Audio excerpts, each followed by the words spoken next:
Hi, തീറ്റ പ്രാന്തന്മാർ എന്ന ഞങ്ങളുടെ ചാനലിലേക്ക് എല്ലാവർക്കും സ്വാഗതം. ഞാൻ ഇന്നിവിടെ തയ്യാറാക്കാൻ പോകുന്നത് ഒരു കേർഡ് റൈസ് ആണ്. അപ്പം അതിന് വേണ്ടിയിട്ടുള്ള സാധനങ്ങൾ എന്തൊക്കെയാണെന്ന് നമുക്ക് നോക്കാം. ഞാനിവിടെ 1 ഗ്ലാസ് അരി വേവിച്ച് വെച്ചിട്ടുള്ളതാണിത്. പിന്നെ 1 ടീസ്പൂൺ ജീരകം എടുത്തിട്ടുണ്ട്. പിന്നെ ഒരു സാലഡ് വെള്ളരി കാണുന്നത് പൊടിയായിട്ട് അരിഞ്ഞു വെച്ചിട്ടുണ്ട്. പിന്നെ ഒരു ക്യാരറ്റ് പൊടിയായിട്ട് അരിഞ്ഞിട്ടുണ്ട്. നെയ്യ് വേണം, കാഷ്യൂനട്ട് റൈസിൻസ് വേണം, കുറച്ച് മല്ലിയില എടുത്തിട്ടുണ്ട്, ആവശ്യത്തിന് ഉപ്പ്, സൺഫ്ലവർ ഓയിൽ, 1/2 ലിറ്ററിൻ്റെ ഒരു പാക്കറ്റ് തൈരും എടുത്തിട്ടുണ്ട്. അപ്പോൾ നമുക്ക് കേർഡ് റൈസ് ഉണ്ടാക്കുന്നത് എങ്ങനെയാണെന്ന് നോക്കാം. ഞാൻ കാണിച്ചിരിക്കുന്ന സാലഡ് വെള്ളരിയാണ് എടുത്തിരിക്കുന്നത്. അതേപോലെ ഒരു ചെറിയ വെള്ളരിയാണ് ആവശ്യം. ഞാനിവിടെ ഒരു ചീനച്ചട്ടി അടുപ്പിൽ വെച്ചിട്ടുണ്ട്. അതൊന്ന് ചൂടായി വരുമ്പോഴത്തേക്ക് നമുക്ക് 1 ടീസ്പൂൺ എണ്ണ ഒഴിച്ചു കൊടുക്കാം. എണ്ണ ഒന്ന് ചൂടായി വരുന്ന സമയത്ത് നമുക്കതിലേക്ക് 1 ടീസ്പൂൺ ജീരകം ഇട്ട് കൊടുക്കാം. ജീരകം നന്നായിട്ട് പൊട്ടി വന്നിട്ടുണ്ട്. ഇനി ഇതിലേക്ക് നമുക്ക് കാഷ്യൂനട്ടും റൈസിൻസും ചേർത്ത് കൊടുക്കാം. അതിനുശേഷം അതൊന്ന് ഇളക്കി കൊടുക്കണം. ഇനി ഇതിലേക്ക് നമുക്ക് ക്യാരറ്റും സാലഡ് വെള്ളരിയും ചേർത്ത് കൊടുക്കണം. ആദ്യം നമുക്ക് ക്യാരറ്റ് ചേർത്ത് കൊടുക്കാം. നന്നായി ഇളക്കിയതിന് ശേഷം അതിലേക്ക് സാലഡ് വെള്ളരി ചേർത്ത് കൊടുക്കുക. ഇനി അത് നന്നായി ഒന്ന് ഇളക്കുക. അതിനുശേഷം അതിലേക്ക് അല്പം ഉപ്പും കൂടെ ചേർത്ത് കൊടുക്കണം.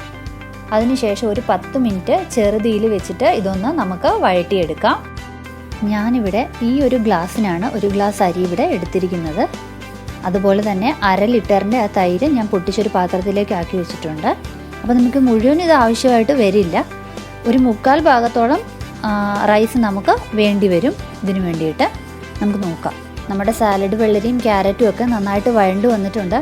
ഇനി ഇതിലേക്ക് നമുക്ക് റൈസ് ചേർത്ത് കൊടുക്കാം. കുറേശ്ശെ ചേർത്ത് കൊടുക്കുക. കുറച്ച് ചേർക്കുക. ആദ്യം നന്നായി ഇളക്കി കൊടുക്കുക. കുറച്ചുകൂടെ ചേർത്ത് കൊടുക്കുക. ഇനി ഇത് നന്നായിട്ട് ഇളക്കി ഒന്ന് റൈസ് നന്നായിട്ട് ഉടച്ചെടുക്കണം. നന്നായിട്ട് ഉടച്ചെടുക്കുകയാണെന്നുണ്ടെങ്കിൽ നല്ല ടേസ്റ്റാണ് ഇത് കഴിക്കാനായിട്ട്. ഇനി നമുക്ക് പാല് ചേർക്കണമെന്നുണ്ടെങ്കിൽ ഒരു 1/2 കപ്പ് പാല് തിളപ്പിച്ചിട്ട് അത് ചേർത്ത് കൊടുക്കാം. തിളപ്പിച്ചാറ്റിയതിന് ശേഷം അത് ചേർത്ത് കൊടുക്കുക. ഈ സമയത്ത് ഞാനിതിൽ പാലൊന്നും ചേർക്കുന്നില്ല. വെള്ളത്തിന് പകരം പാല് ചേർക്കേണ്ടവർക്ക് ചേർത്ത് കൊടുക്കാം. നന്നായി ഉടച്ചെടുക്കുക. അതിനുശേഷം അതിൻ്റെ ഉപ്പൊന്ന് നോക്കുക. ഉപ്പ് വേണമെന്നുണ്ടെങ്കിൽ അല്പം ഉപ്പും കൂടെ ചേർത്ത് കൊടുക്കണം. അപ്പോൾ നമ്മുടെ റൈസ് ഞാനിവിടെ നന്നായിട്ട് ഉടച്ചെടുത്തിട്ടുണ്ട്. ഇനി ഇതിലേക്ക് നമുക്ക് തൈര് ചേർത്ത് കൊടുക്കാം. കുറച്ച് തൈര് ആദ്യം ഒഴിക്കുക. അതിനുശേഷം നന്നായി ഇളക്കി കൊടുക്കുക. തീ കുറച്ചതിന് ശേഷം മാത്രം തൈര് ചേർക്കുക. അല്ലെന്നുണ്ടെങ്കിൽ തൈര് പിരിഞ്ഞു പോകും. നന്നായി ഇളക്കി യോജിപ്പിച്ചതിന് ശേഷം ബാക്കിയുള്ള തൈരും കൂടെ നമുക്ക് എളുപ്പം ഒഴിച്ചു കൊടുക്കാം. അതിനുശേഷം നന്നായി ഇളക്കി കൊടുക്കുക.